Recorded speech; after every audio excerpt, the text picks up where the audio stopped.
Egg কারাই। এই রেসিপিটা আমার এক বন্ধুর রেসিপি। না বলে আচানক ওর বাড়ি চলে গেছি। পরোটার সঙ্গে এই কারিটা পরিবেশন করেছিল, আমার ভীষণ ভালো লেগেছিল, তাই আপনাদের সঙ্গে আজ শেয়ার করলাম।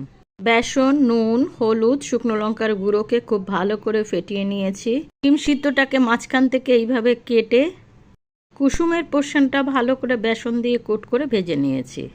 সঙ্গে নিলাম কিছু সিদ্ধ আলু, সেটাকেও বেসন, হলুদ, নুন, শুকনো লঙ্কার গুঁড়ো দিয়ে ভেজে নেব।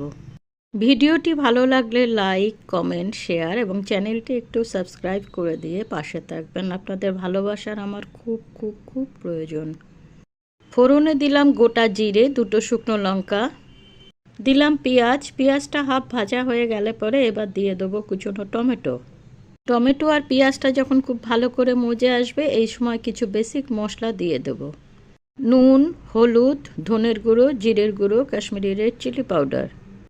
এবার সামান্য জল দিয়ে মশলাটাকে আস্তে আস্তে খুব ভালো করে কষিয়ে নিতে হবে। জলটা খুব ভালো করে ফুটে আসলে পরে এই সময় ডিম, আলু সবগুলো একসঙ্গেই দিয়ে দেব।